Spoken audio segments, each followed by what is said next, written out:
red zone, let's go. H-I-C-A-G-O. Close up, bear down, red zone, let's go. C-H-I-C-A-G-O. Cross up, bear down, red zone, let's go. C-H-I-C-A-G-O. Cross up, bear down, red zone, let's go. C-H-I-C-A-G-O. Cross up, bear down, red zone, let's go. C-H-I-C-A-G-O. Cross up, bear down, red zone, let's go. C-H-I-C-A-G-O. Cross up, bear down, red zone, let's go. C-H-I-C-A-G-O. Cross up, bear down, red zone, let's go.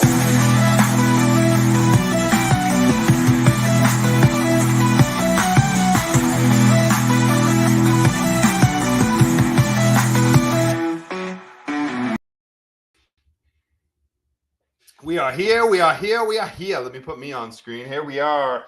What is up, everybody? Welcome back. Bear down, as always. Love it. Love being here with you guys. Normally I do this tomorrow, but tomorrow I'm going to be on an airplane heading to Chicago. Watch the Bears whomp all over the Rammers. Whomp all over them. That's what's going to be happening for me tomorrow. Let me know if any of you are going to be in the game. Let's get lunch out of the way. Boom. Boom. All right. I got a lot to go over with you guys and unique stuff that you're only going to find here. So I appreciate you guys tuning in. And for those who haven't subscribed, just hit that little button. Just boop. Just push the button because you're going to get good stuff. I'm putting my heart and soul into this stuff. I'm working my ass off for this stuff, guys. I want to make this a thing. And we're going to make this a great platform for you guys as Bears fans to enjoy. So do it. Just push the button. All right, Mike, you've been chatting with you. Appreciate you being here. I will get to what you're talking about. There's a lot of stuff to agree and disagree with. There's so many good things to take from here. What's up, Bob Killen, Nico Suave? Enjoy the chat. Thanks for the props on the intro. Kyle, the Bears fan. What's up? King Book of World, salute chat, salute to you. Appreciate you guys being here. We're going to have some good stuff to talk about. I will not be able to do a lot of live stuff before the game because I'm going to be there. I'm going to be in Chicago. Who's going to be at the game? Anybody going to be at the game? I'm going to be there with a buddy of mine. Flying out tomorrow. Harriest Bear Gooch, you are here, whether you want to be or not. You are here. Oh, so many things to go over. And man, Bears fandom proves that this is the roller coaster we enjoy. We all enjoy this roller coaster as we go through our Bears fandom. None of us wanted to be at 1 and 2. It wasn't completely unexpected. It's not where we want to be. And I think the team is better than a 1 and 2 team. I don't have any doubt in my mind still we're going to be a playoff team, but a lot of fans disagree with that. A lot of fans have already jumped off the cliff. If I can say anything today, it's going to be don't jump off the cliff. Hang over the edge for a minute if you need to. Stand there, look at the beautiful scenery, look at the beautiful ocean below, and then realize there's so much good on this team. There's so much freaking good. And the coaches don't give me a lot of inspiration. They don't make me feel warm and fuzzy inside. But I'm going to give them a little bit of the benefit of the doubt that they're just trying to work it out. Shane Waldron might be relying on Eberflus too much, might be handcuffed. He might be needing to take away Chris Morgan's role as run game coordinator. I don't even know what that even entails, honestly. Why isn't the offensive coordinator the coordinator over everything? Why isn't he overseeing everything? A lot of questions to be had. We'll get into all of the juice of all of that. Let's start right off the bat. Boom. There's our highlight today. We're going to be previewing this game. There's a lot to get into with it. Let's jump over to first the injury report. I want to get to that because the big news today is Keenan Allen was practicing and he's on pace. I'll bring me up. He's on pace to be playing this week. Darnell Wright is the one that's a little bit worrisome. His back was an issue, and it looked like in the last game, he was the worst lineman in this last game. He's the one that had the biggest disappointing game, the worst game for all the Bears linemen. Overall, a better game than they've normally had. and our line isn't terrible. I'm going to get into that as well. Nate Davis has his groin, same lingering groin issue. That groin, man, those groin issues are persistent. They don't go away. Any way you slice it, I like the excuse to make Matt Pryor starting over him. They did mention today, they asked the question in the press conference, would Matt Pryor start at right tackle? He should be the swing tackle at this point. He played significantly better, even though, guys, just because Matt Pryor played decent, I mean, there are a couple plays in this game where he got blown up. I mean, absolutely blown up, and he missed assignments. Matt Pryor is not the answer at guard. We need Ryan Bates back and healthy, and we need next season to come. We need better options. That's the one place that didn't get addressed. I know some people will say center. Our center is a good center. He's a Super Bowl caliber. He's 17th ranked last year. He's not going to be top 10 in the league, but he is starter caliber. Coleman Shelton's starter caliber. He's had a couple of bad plays, but overall he's played really well. This last game wasn't his best. But overall, our line is not the huge issue on this team. Andrew Billings is limited. It doesn't sound like that's going to be very serious. The biggest ones to worry about, Zach Pickens, his groin issue, Darnell Wright with his back, and Nate Davis with his groin. Not too much concern about Braxton Jones or Montez Sweat either from what you're hearing. Let's not get into that yet. Let's go over to here. All right, so here's what I want to go over first. The keys to this game, and then we're going to get into a bunch of other stuff. So the keys to this game is going to be the defensive line, and I'll show you why with the Rams offensive line. But let's start first with last year. The defensive line did not have a great game yesterday. Now, that's compounded by the fact that the Colts have the number one rated offensive line in the league, and they did their job against the Bears. If you go look here on the left side there, the pressures, week 1, we had 20 pressures and 3 sacks. Week 2, we had 18 pressures and 3 sacks. Week 3, we only got 7 pressures and we got 1 sack. We were not putting pressure on a quarterback that's inconsistent and inaccurate. That game was not won because Anthony Richardson is an all-pro, amazing quarterback. He got 1 big pass on us, and other than that, they pushed us around on the run game. So they were able to have their way and seal it when they needed to. And really, we lost the game by poor coaching, by bad play calls, by bad scheming. First and goal on the 4-yard line, and then shotgun handing it off 3 times, and then on 4th down doing a speed option to the outside. And it just made no sense. Then when we did do well, we didn't capitalize. When we started getting a flow going, if that was 1 quarter longer, if this game was 1 quarter longer, I'm confident we would have won. It was really unfortunate, the strip sack. There's no way Caleb could have saw that. If he did, I broke it down on another video with the All-22.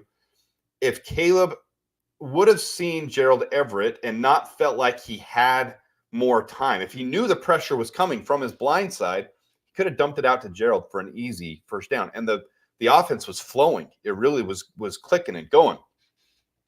So I have all the confidence in the world. But after that, they were able to use their run game and punch it to us and score another touchdown, and they closed out the game. Ended up scoring again, and it was close, but it really came down to the turnovers. The turnover margin is huge. So I'm going to use spoiler alert here, and I'm going to give you the keys to the game. Number 1, our defense needs to get more pressure to create more turnovers. Turnover battle is going to be the key to this game.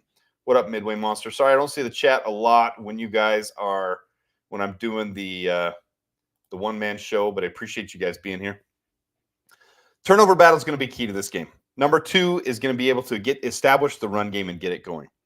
And then number 3 is the defensive line in conjunction with number 1 to get more pressures and to get more sacks. Matthew Stafford is a great quarterback. He's missing 2 of his key receivers with Cooper Kupp on the IR and Puka Nacua on the IR. It makes it tough for them. They're going to have to rely on their run game. So our defense is going to have to get more pressure and going to have to shut down the run game. That's it. That's going to be as simple as this game is. Our talent outweighs their healthy talent. Our healthy talent outweighs their healthy talent. So it should be an easier game for us. I'm very excited about this one. I'm excited I'm going to it. So let me bring this back up. On the right side there, look, Rams have allowed the second most pressures through 3 weeks with 45. Now, if you see on the left, the Bears have created 45 pressures. That's not, I mean, we're, I think, right around 10th in pressures created. And if we would have kept up week 1 and 2, we would be among the league leaders. But last week, we really got it handed to us. So we need to have a bounce back game against a Rams line that has allowed a lot of pressure. They've also allowed the second most sacks through 3 weeks with 9. So this is a very important game for these guys to get back and get clicking. So look at last year. There's the players. So from left to right, you've got the player, you've got their snaps, then you've got the win percentage. So this is all related to pressure. So pass rush win percentage. You want to see those numbers above 10 into the 15 range to have quality guys. Your PRP is PFF's metric for pressures per snap. You want to see that right around 10. You want to see that for your great guys to be getting around 10.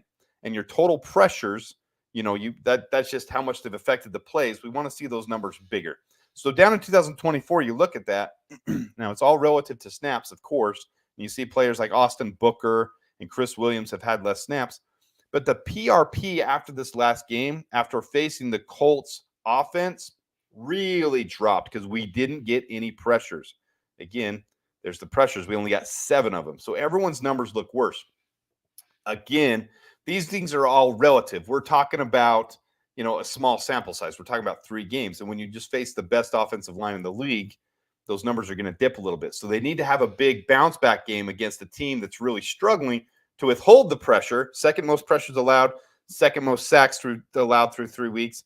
We need to be able to have a bounce back because nobody's around 10 PRP, which is where you want your best guys to be. You've got Billings at 6.4, Dexter at 6.2, Sweat at 6.6, and Darrell Taylor at 6.1, who really, after the first game, has kind of fallen off a cliff. Hasn't done anything in the last 2 games. So we need a big bounce back game on the pressure here.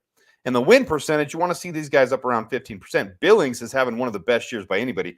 DeMarcus Walker having a really good year. Chris Williams in his limited snaps, and Montez Sweat's down at 11.8. It's a good opportunity for these guys to bounce back. So that's key number 1 is the defensive line. These guys need to get rolling. Number 2, I'm going to look at the offensive line here.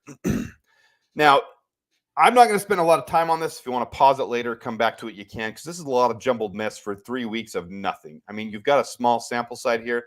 The biggest thing is pass block efficiency is the first line there. Then you got your pass block grade and your run block grade. If you compare it to last year, you can see we are improved. There is improvement here. We've got guys at 73 on pass block, 67, 63, 69. I've told you guys, 65 is starter quality. You want them really up around 70. 90 is your all-pro best players in the entire league. But look at run blocking, 65, 63, 67. All above 60, that should relate to good yards, good things happening for this team, but it's not translating because of the scheming, the play calling. So the line isn't really the issue here. The line isn't the big problem. And I realize this is FF grade. You can only take so much from that. You have to watch the film and everything else too. But what you're seeing on Twitter, guys, you're seeing everyone pulling out the negative because we're 1 and 2. You're seeing them pulling out all these terrible plays without showing the positive plays, which is why I try to do the All-22 video on Caleb, showing the positive of that drive.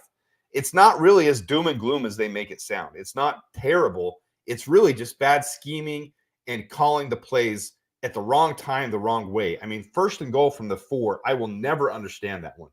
And Matt Eberflus said in the press conference, they talked about it, they need to call play better. They said that. They said, we need to call play better. I like hearing that accountability. We got to have that because 1st and goal from the 4, you run it once with a shotgun handoff, second with a shotgun handoff, third with a shotgun handoff, and then you do a speed option to the outside. That makes 0 sense whatsoever. So this is a huge opportunity. They've seen their flaws. They've seen what they've done wrong. The coaches understand it. They also understand they've got the players that are playing decent. I'm not saying they're all pro, but if you look at this, they're actually playing well enough. But when you have players like DeAndre Swift sweeping to the outside, I'm not talking about on the 4-down goal line. I'm talking earlier in the game, they had a play where DJ Moore sealed off the edge, and DeAndre Swift, instead of going around him on the outside and getting 20 yards, he ran flat into DJ Moore's back. Stopped the entire play. It boggled me when I watched that on the All-22. I had no idea what he was thinking or doing. So that's going to let me get here. Oh, man, why does this look jumbled? This stinks. It didn't show up as well as it should from what I was doing. Let me take it off of there. All right, I'm just gonna have to explain it. This didn't show up as well on StreamYard as the sheet that I had made, which really stinks. All right, but let me get to it. I'm just gonna explain it since it's so little. The biggest thing here, in 2024, the Bears have the second worst yards per attempt through 3 weeks, 3.0 yards per attempt. The Rams are tied for the fourth most yards given up per attempt through 3 weeks at 5.1. On Twitter today, it was announced that the Bears are going to be experimenting, running a lot heavier with Roschon Johnson. You want to know why?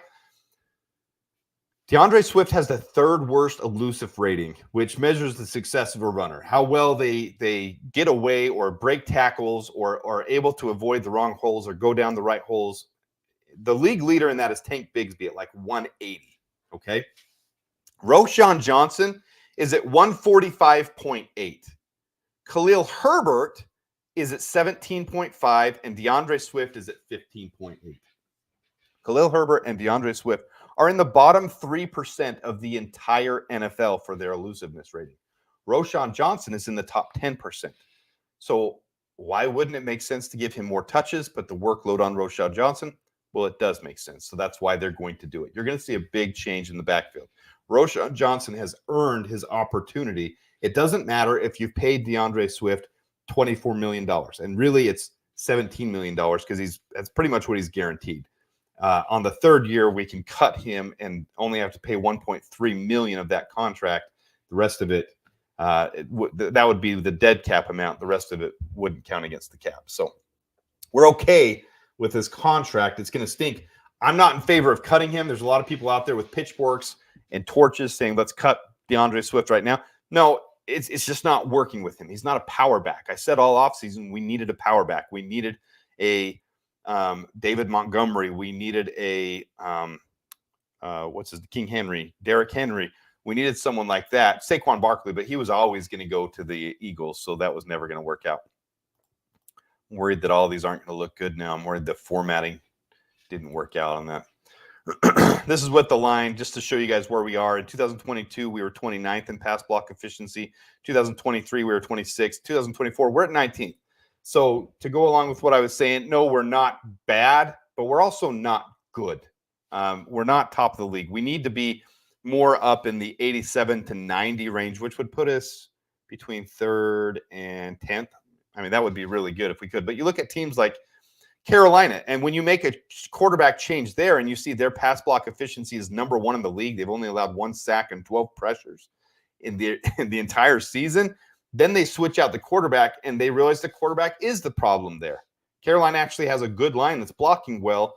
Red Rifle is an experienced quarterback that knows how to manage an NFL game. Sitting Bryce Young is the right call to make. Then you got Green Bay, who's got I'm going to actually avoid a game or avoid a broadcast where I trash on the Packers too much. But you can avoid bad quarterback play with amazing offensive line play and amazing coaching. And so when you compare Green Bay to the Bears, the line is okay. It's the lower end of average, but it's average. You've got coaches that don't have a crap clue what they're doing. They've shown that through 3 games of play calling. The 2 losses that we had were both very winnable, both of them. We could have won both of those games with better coaching. Now, the Houston game, Caleb did have a lot more inaccuracies. He had some inaccuracies against Indy too, but his inaccuracies were more forgivable in those games because he really capitalized when it was time to capitalize. When it came down to play calling, they blew that game for us. The Houston game, we could have won with Matt LaFleur as our play caller. But you can be forgiven a lot when you have really elite, top-tier offensive line and play calling. This is why everyone wants a change on the offensive line. There's not a lot to change this year other than just get guys healthy. We're in a lot better position than we were last year. So I just want to show that it's not the worst spot in the world to be, but it could really help with better play calling. I mean, you look at the division, you got Kevin O'Connell, who's clearly Kevin O'Connell and Matt LaFleur to me would be number 1 and number 2 tied. They would both be neck and neck for best coaches in the division. Then you've got Dan Campbell, who's really, really good and more hoorah-rah than anything else. He really brings his team together and unifies.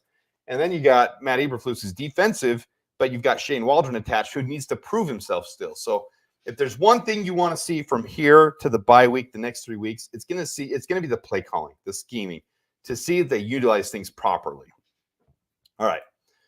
Let's get past the running backs. I'm going to do the tracking. Man, this didn't show up very good at all. This is what we wanted to see with Caleb. 363 yards last game was huge, guys. That was huge. And it showed how much he's grasping and getting everything. When he came to the sideline, he's like, why are we playing that one call? His connection with Rome was really special for me to watch. This is just the tracking I'm going to do through the season, but I'm going to show something here in a second with the receivers. But until then, DJ Moore, more than anybody today in his press conference, was important for me to see because he talked about when Rome hit the 100-yard mark. Don Burr in the chat. Do I need to block him?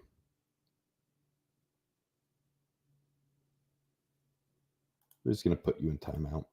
Don, you don't have a clue what you're talking about. You're a Lions fan. You literally don't even understand how football works.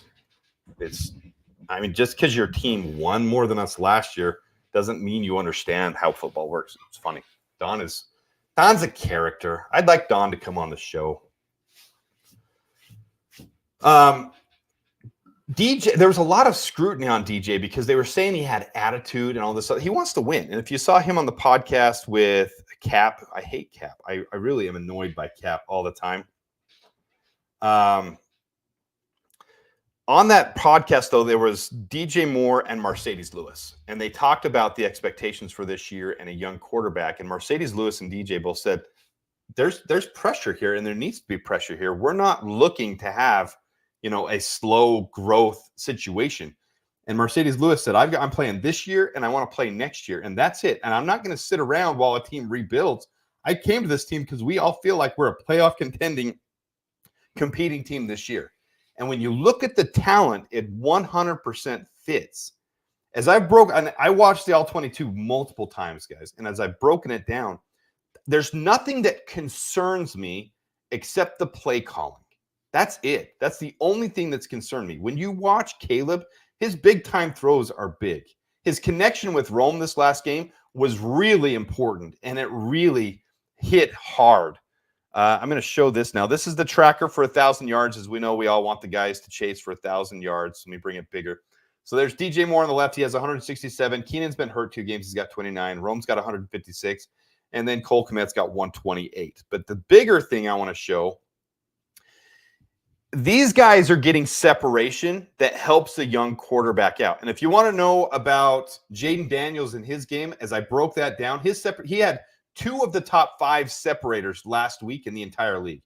Terry McLaurin was number 2 in the entire league. When they get that separation, it makes it easier for a young quarterback to be able to hit those things in stride. That's going to make a big difference.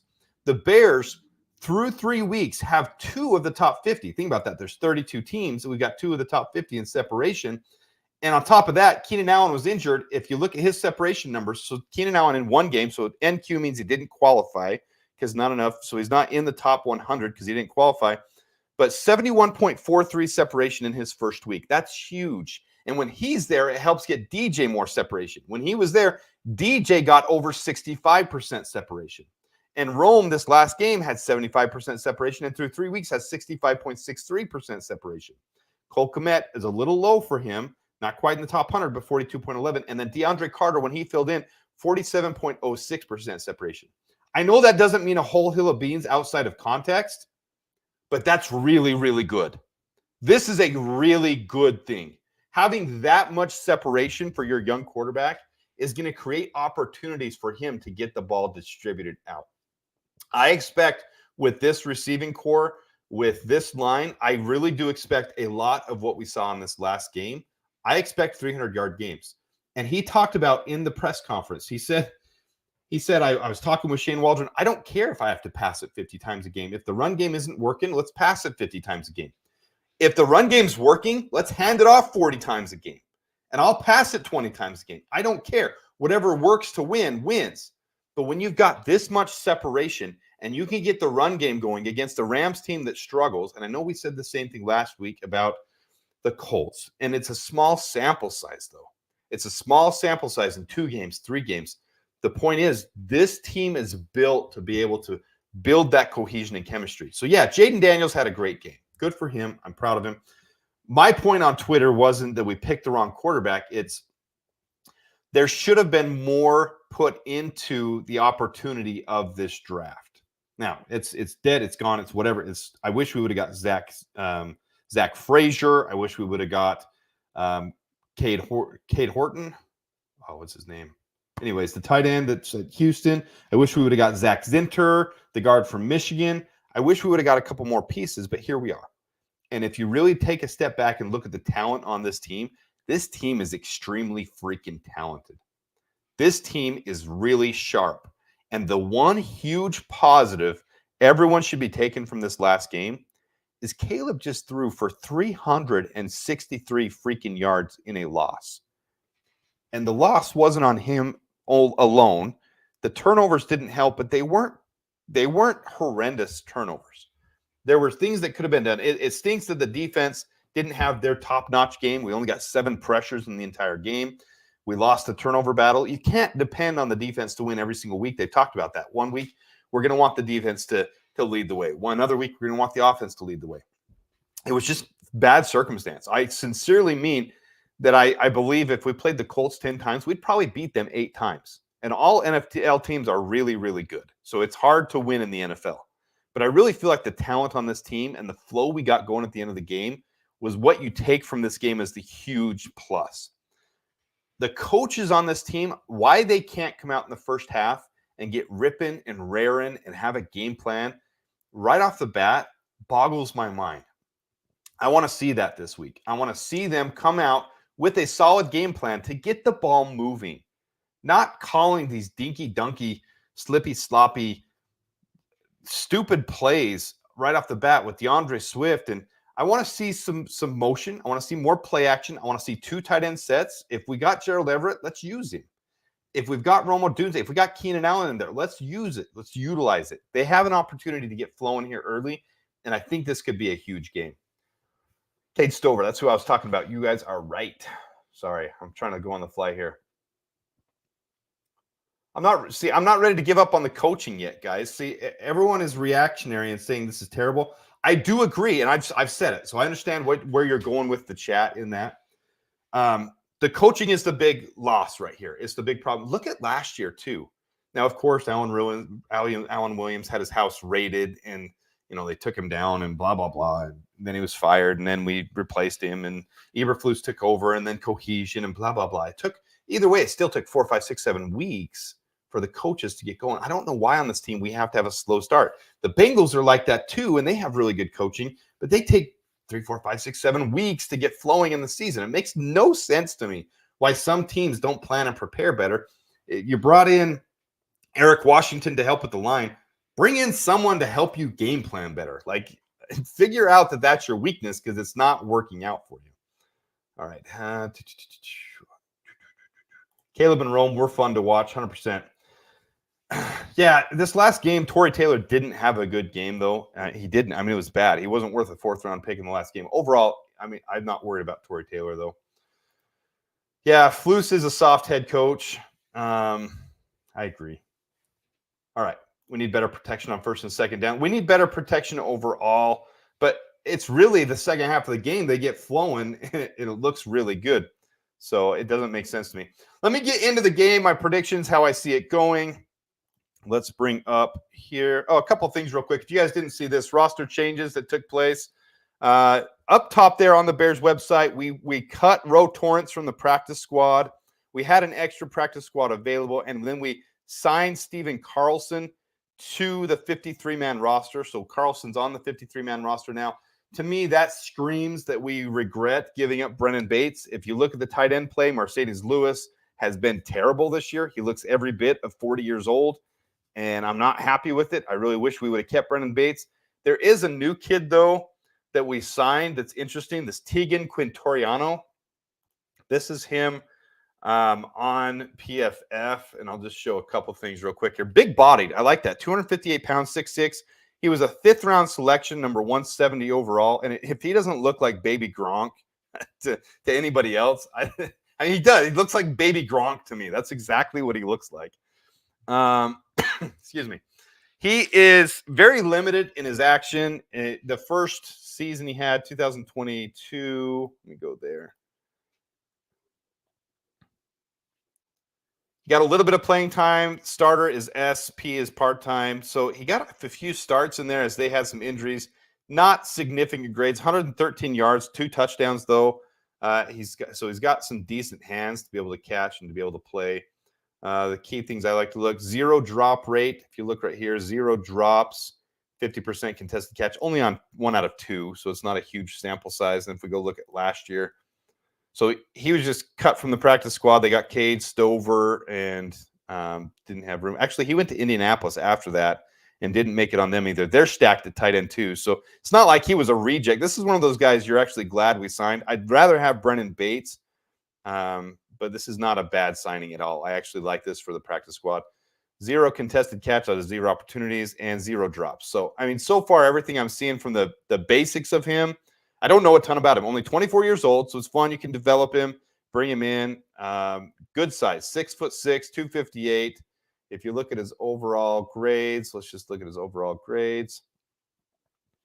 Offensive grade 60, pass blocking, run blocking. So nothing great. He's developmental, it looks like. But just news at this point. So we signed him. And then Amir Speed, the defensive back, from the Colts as well. We signed him to our practice squad when he was cut as well. So let me go to here. All right. So I like to do this every week. This is how we planned it out at the beginning of the year. This is what I said. And 10.5 wins was kind of where I had us. And this is where I had the Titans as a win, the Texans as a loss. And then I put our 50-50 games. You don't know how they're going to roll. And then all the divisional games are 50-50 as well. Now, our division is looking like one of the toughest out there. So we got to start winning these other 50-50 games that aren't divisional games. And then, I mean, there would be other changes too. Washington doesn't look like a slam dunk at this point either, but it really was a favorable matchup with them against the Bengals and the separation they got. The Bengals secondary is one of the biggest reasons they're struggling this year. It's not the Bengals offense. The Bengals offense is really good. The secondary is struggling, and Washington exposed that. Washington isn't going to have that same opportunity against us in week 8. So people worrying about Jaden Daniels, it's all in context. You got to keep these things in context. So this was week by week, and I'm going to keep doing this. So if you looked at the beginning of the season, Vegas, by the time the season started, has at plus or minus 9 wins. But if you took individual games, they had us plus or minus 11 wins. So they had us favored in more games than not. Now, each week, this is hard to see. I get that. I'm going to try to explain it. So week 1, it didn't change because they don't adjust it through the season until the beginning of the season. So we were a 4.5-point favorite. We ended up winning by 7 over the Titans. The 2 numbers underneath the Texans there in week 2, 3.5 was the preseason that we were expected to lose to them. 6.5 was the game time spread that they had. We ended up losing by 6. The Colts, 2 was the preseason, 1 was the game time. Now at the Rams, 1.5 was the preseason that we were favored to win. 3 is the spread that they have for us on this game at this point. So we're favored to win by 3 points at this so far. There's that. And then here was my predictions before the season ever began. Before the season began, I had us winning 21-19. I have us winning 27-13 now for those who haven't seen my prediction video. This is how I see this game panning out. Our defense is favored in this game with our pass rush, with our pressure. They give up a lot, and then the run game is favored as well. And Caleb had a really good game on offense. So with the way Caleb's come around, with our receivers, with them having the 3rd worst rushing yards per attempt against them, and with them having the 3rd most pressure allowed and 3rd most sacks allowed, everything about this game screams the Bears having a blowout win. So it's not just bias on this one. It's not just, oh, I think the Bears will win 27-13. That really is. Our defense is favored. Our offense is favored. This is one of those where we should win handily. It'd be a little bit different if all their players were healthy, if they had Puka Nacua, if they had Cooper Kupp, because Matthew Stafford is a great quarterback. And those great quarterbacks can get things in with pressure on them still. They still find a way to make things happen. But I really think this is the way this one slides out for us. And then I'm going to show here. Let me make this big again. These are the Vegas odds for the game.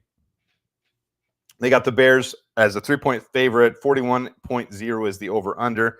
They've got receiving as DJ Moore and then all the other players from the Rams. The reason they don't have Rome on there is they don't dare put Rome up as an individual bet for this game because of what Rome just did.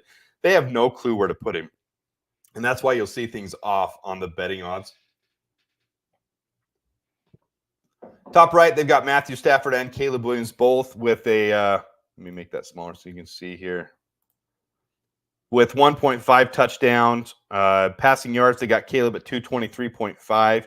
Rushing yards, they got Kyron Williams at 74.5, DeAndre Swift at 40.5, and Caleb at 20.5. I did do a parlay on this one. I'm going to reemphasize again, this is not a sports betting channel. This is not the point of it. I don't encourage gambling. I'm not trying to push you guys to gambling. I've turned down a gambling sponsorship for the channel, but I did, because I'm going to this game, I did make a same-day parlay. So I went ahead and put Caleb Williams on the over of 222.5 yards, over 1.5 touchdown. Cole Kmet to score a single touchdown, to at least get a touchdown. Over 60.5 for DJ Moore's total receiving yards, and the Bears to beat the 3-point spread. So $20 to win, 240 to get 260 total. I did do a parlay, a same-game parlay for this since I'm going to the game. So it'd be fun for me just to be able to, have something aside to be excited about and root for during the game. All right, let me look at the chat, and then we'll wrap this thing up. I like to keep my videos to 30, 40 minutes. Let's see here. Yeah, Mikey. I live in Vegas. What do you expect? What do you expect from degenerate Vegas guys? What do you expect? I don't agree with that. I don't agree that the Rams even beat up are better than the Colts. I had the Colts as a playoff team this year. I think the Colts are a much better team than people realize they are. They were they were one throw away from beating the Texans last year and having that entire narrative rewritten. The way the first 3 games of a season go don't mean bupkis. It doesn't mean who is the Seahawks are not a 3-0 team. They're not going to be an undefeated team this year. The Bengals are not an 0-3 team. They're not going to end the year that way. It's not the way it's going to go. The Colts, we should have beat the Colts, but the Colts aren't a trash team. I have them better than the Jaguars, better than the Titans, and competing with the Texans for the division. And they barely lost to the Texans. So I don't think the Colts are a trash team. I think they're way better than the Rams. I also had the Rams as a potential playoff team as well, but they had some things happen with their line, and they have 2 receivers that are out. So I definitely think the Rams aren't as good as the Colts right now. Let's see here. Ooh, who said this? Nico Suave. His way he uses timeouts so far has been atrocious. Oh my gosh. Not just timeouts, but the flags, the challenge flags. I can't believe the way he's mishandled all that. When we at home can see how piss poor the challenge flags have been, it makes you scream at your TV. Oh, I was going to do this too. Let's go look at Bears Twitter. And this is what we were talking about. I wanted to do this too so you guys could see some things that are going on. Let me move that. Man, if Eberflus doesn't get his crap together, I am going to start getting vocal about how frustrated I am with him. All right. Man, too big. Roschon Johnson is expected to have an expanded role in Sunday's game against the Rams, per Jeremy Fowler. Johnson, who led the Bears' backfield in rushing against the Colts, had not been involved in week 1 and 2. In fact, if you go to mine, I made a post about this. Let me show you. That's what I was trying to show you guys on the channel. But Roschon Johnson, there we go. Bears running back elusiveness rating through 3 weeks. Roschon Johnson, 145.8. Khalil Herbert, 17.5. DeAndre Swift, 15.8. Completely makes sense why ESPN's insider Jeremy Fowler says the Bears plan on giving Roschon Johnson an extended look this Sunday against the Rams. Let's go back to the Bears. Look at Bears and just see what news is going on. Here's the injury report. I already showed that to you guys. It's an ad. See, people are already talking about getting rid of the offensive. We've got pitchforks out. So there's good news for the Bears. Veteran wide receiver Keenan Allen, who has missed the last couple of games with a heel injury, is back at practice today on a limited basis. He's tracking to return if all goes well. Boom. I like that a lot. Kerry Blazing game. Not too interested in that right now. That's interesting. This is from a year ago. It was a long time ago. Let's look at Da Bears. Hashtag Da Bears. See if we're missing anything there. So I like some of this positive stuff. I haven't even seen some of this stuff beforehand. So here's a play of Caleb Williams. Had plenty of NFL caliber throws in week 3, especially on third down. The Bears currently ranked 31st in rushing success rate, and it put the offense in a lot of unfavorable situations. This is what I'm talking about with that podcast. This is the CAP podcast with Mercedes Lewis and DJ Moore, where they're talking. In fact, I got this year, and I want to play one more year, and I want to win in both of those years. Like I don't have no time to just be sitting around and chilling. Oh, we got a young quarterback and this, that, and that. No, let's not make no excuses, right? Like we got dudes on the team right now to be able to go out there and win some games and get to the playoffs. We have to have total buy-in, accountability, and get the shit done. That's just what it comes down to. There's yeah, right mindset. So you're going to have talky heads talking a ton of crap, though, all the time. Jack Sanborn, I could have brought him up in the video. He's second amongst all linebackers for best PFF grade so far. He's a freaking monster. You calf rope him. You win. He's unlimited, though, because he rotates in when we're playing a nickel and we're playing base. I think I put that somewhere right here. So here's what I put. I've got just a gut feeling all the pressure and criticism is good for Caleb Williams. Will the Bears fans be able to handle quarterback having 2 300-yard games in a row accompanied with a blowout win at home? Here's the separation rate I was talking about. DJ Moore, 72.3, 7.3. Roman Dunze, 70. Cole Kmet, that was week 3. Stats alone. Offense is about to be on fire.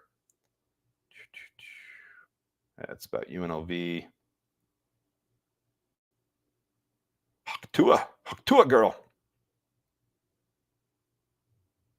Anyways, so I think we're going to be fine, guys. I'm not super stressed. I'm not super worried. I feel really good about this game. I know fans for good reason. You see that stuff, you panic, you worry. You worry because of the coaching more than anything. Oh man, sorry, Nico. I'm eating ramen noodles this week. I don't promote the sports gambling. I've been there with you before, though. Took the Bears and the over. Yeah, there's a little dysfunction there, but nothing that I'm super panicked about. I'm really not.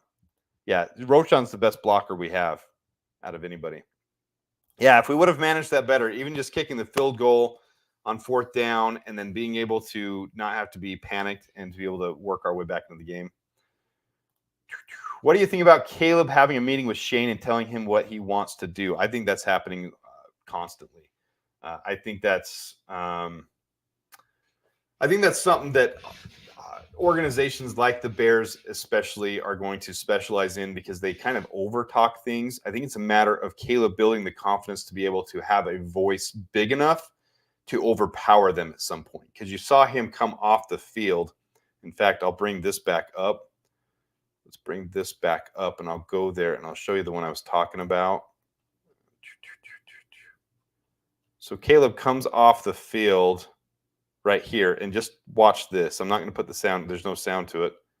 But you can see he's frustrated. And if you're reading lips and he's talking to Kerry Joseph there, the quarterback coach, so he's venting frustration. He's not going to Shane Waldron and like starting a big fight on the sideline, but he is frustrated. And he's saying, those who read lips are saying, he's saying, what are we calling there? What are we calling? Like, what are we calling in that situation? So he's frustrated. So I think communication, you hear it and it's kind of corny to hear us from the coaches, be able to hear that and hear them say, oh, they just need to communicate better. They need to get on the same page. They need to do A, B, C, and D. What you're saying there with that one is I think key, because it's not just about meeting with him, but Caleb getting 363-yard games under his belt, him getting another 300-yard game under his belt, maybe on 45 passes this time with 25 runs, and being able to establish more balance. And then we balance it out even more. And then we're using him because we can, not because we have to. And he's getting 300-yard games, and he knows what feels right. He knows how his receivers are flowing. The connection with DJ isn't quite there the way that DJ had with Justin Fields. That's not because Justin Fields is better than than Caleb Williams. It's because DJ and Justin had a full season and a full offseason, and then another season together to be able to work on those things. And with Caleb, you hear reports about him staying after practice working with Rome. Now, I'm sure DJ is doing that a little bit too, but they're 3 games into the season. Now, once he's established his own identity and he can give a little bit of that pushback in the appropriate way, I'm not saying I want dysfunction on the team, going rogue, saying piss you, F off, screw you guys, I'm doing this my way. I'm saying understanding how he plays, understanding the feel of an NFL game, knowing the flow of it, getting it going and rolling, and having that under his belt. That's what they're talking about with reps. When they say he just needs to get some reps, that's what they're talking about, NFL level reps. Even when CJ Stroud came up to him after the game and said, every piece of greatness is inside of you. Hey, bro, keep going. You got this. Every piece of greatness is inside. That's what they're talking about. It's not, hey, you suck and you missed this wide open throw. Even at the end of the game there, he hit Rome on a flat to the right. I think it was 5, 6, 7 yards. And, I mean, Rome was diving for it. It was, way out of his – and he caught it, and it goes down as a completion. But it was a piss-poor throw. It was a bad throw. Those things will come. It's not like Caleb's a bad quarterback. Everything you saw in analysis of him, from his combine to his tape, from his Heisman winning performance, he's accurate. You watch the deep bomb throws to Rome twice in the same game to DJ, right across the middle in a strike, left foot off platform, jumping in the air after he just evaded a defender and juked him out and spun around and hit Cole Kmet across the middle of the field between 2 defenders. He looks good. Like, seriously, guys, I'm not trying to just fluff him up as a Bears podcaster. Like, Caleb really looks good. The things you're seeing about him missing a throw or two here, being inaccurate, that's just the speed and flow of the NFL game. So, like, take that into context. The speed and flow of a college game is not the same as an NFL game. Then add to that, you're facing all NFL caliber linemen, defenders. Defensive backs is one of the hardest things to gauge in the NFL game. Going from college to NFL, it changes completely. And you see guys break out because they catch on and they pick it up and they understand it. That's what you see with Tyreek and with Jalen Johnson. They both picked it up, and so they understand the NFL level. Quarterbacks have to get used to that too, because they jump the ball differently, they defend differently, they see footwork differently, they even see the way Jalen Johnson was talking about on one of the I don't remember who the podcast was, about how he saw the quarterback come back with his palm, and it was a key off to him. I mean, these guys see things at this level, at the highest level of competition. As Caleb gets used to that, you're going to see development from week 2 to 3 to 4 to 5 to 6 to 7 to 8, and then he should be flowing. So am I worried about Caleb? No, I really do believe he's the number 1 prospect in this draft class.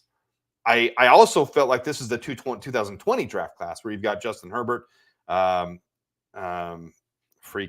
Bengals quarterback, Joe Burrow, you've got Tua Tagovailoa, you got Jalen Hurts, you got multiple good quarterbacks. I really do believe that. When I did my analysis pre-draft, you guys saw me hyping up Jaden Daniels, you saw me hyping up Bo Nix and JJ McCarthy and Michael Penix and Caleb. Like, all these guys have the potential to be top quarterbacks. So it's not like but I do think what I'm seeing in Caleb makes me happy that we drafted him. Like, everything that I'm seeing in him, his mentality, his fortitude, the way he handles late game, even that drive at the end. If he would have seen Leatu Latu on the outside, ironic it had to be Leatu Latu, because I hyped Leatu Latu up so much. I said he's the number 1 defensive end in this class. And then, of course, he's the one who gets the strip sack against us and ends the game for us, because then after that, they run the ball down our throats because they have Jonathan Taylor. Roschon Johnson could be, I mean, let's not get too ahead of ourselves, but I've always been high on Roschon Johnson. I like Roschon Johnson a lot. He's not going to have your breakaway speed, but he's going to run guys over, and he's really good at shifting, seeing a lane and shifting. Like, he's elusive too. I really like Roschon Johnson. I like what I see. You're right. It was on Richard Sherman's podcast. You're right. In fact, CJ Stroud, if you heard the mic'd up, CJ Stroud even said to Jalen Johnson at the game, he said, hey, you got to quit telling Richard Sherman all your secrets. It's like, I ain't going to do that in this game. You better believe I'm not going to do that now. I'm not going to do what you saw because I heard you say it. Like, that was pretty funny. So I need to see Tev holding the line mates accountable and getting in their crap. That would be more of Coleman Shelton's job. Coleman Shelton all off season. I don't think Tevin at this pace is going to be re-signed. He's not showing anything that shows he's special. He's been one of our worst linemen this year. Darnell Wright, I think, was injured last game, and that's why I think he played a little bit more poorly. But overall, the line is fine. The line's I'm going to bring it back up because now we're mentioning the line again. Got to bring it back up. The offensive line, one more time. I'm going to show this. Look at those grades on pass blocking, on run blocking at the bottom there, 2024. I mean, Coleman Shelton's pass blocking is below 60. Other than that, everybody else is above 60, and everybody's run blocking is above 60. Look at that compared to last year above. I mean, we're not in bad shape. It's just really the play calling at this point. So that's how I feel about it. All right, let me know what you guys think. We've gone over 45 minutes. We're kind of cruising. Appreciate you guys being here. Free to play, DDO, Relentless Mikey, JC1, King Booker World, Tyler, Rob Hansen, Jigsaw, Bob Killen, Nico Suave. Appreciate all you guys for being here. It's a lot of fun to do this. I will be flying out tomorrow. I might do something live from the game, might not. If you guys wanted to do something like a little meetup or something, hit me up on Twitter. Just direct message me if you guys are going to the game or something. Meet outside, tailgate a little bit early or something. I'd be more than happy to show up early to the game and tailgate, meet some of you guys, hang out for just a little bit. That'd be a lot of fun. Appreciate all of you guys and all that you do for the Bears community. Have some confidence in this game. Don't go down the rabbit hole. Don't jump off the cliff just yet. We're going to be fine. This is a bounce back game. If I were really a betting man, I shouldn't say that because then one of you guys will do it and then blame it on me. I'm not endorsing gambling. This is the game I would put money on of all the games, even more than the Carolina game, because we match up really well in this game against their line. Carolina's pass blocking efficiency, their line has looked really good so far. So the Carolina game to me is not as given as this game. I know that's weird for people to hear, but Bryce Young was the major problem there. And with Andy Dalton in, Carolina might be a little bit tougher than people realized. And the Rams right now, with the way they're situated, we're matched up better against them. So this should be absolutely a win for me. Nico, usually once a week. I usually just do videos other than that. Usually it's on Thursday that I go live, but I'm going to be flying tomorrow. So where you eating at? I'm not set on my eating yet. Mikey, anybody got any suggestions for me? Appreciate that, Nico. Thanks for putting on the notifications. Anybody who hasn't subscribed by now, I don't know why you haven't. Just do it. Click. Hit the notifications. Be good to go. I'm sick of the deep dish pizza. I'm not a normal tourist that believes that's all that Chicago's all about. What was the breakfast place I hit when I went to the Cubs game earlier in the season? I'll have to look up the places that I've been. Anybody got a recommendation, you can hit me on Twitter as well. But we're going to wrap this thing up. Appreciate you guys being here. Appreciate all you guys do. Expect a win this week. Expect a big win this week. Let me put this back up. Expect this. This is what you should expect this week. 100%. I really believe that. With that, enjoy the game. Enjoy your time. If anybody wants to meet up, hit me up on Twitter. And until next time, the Bears and Bear Down.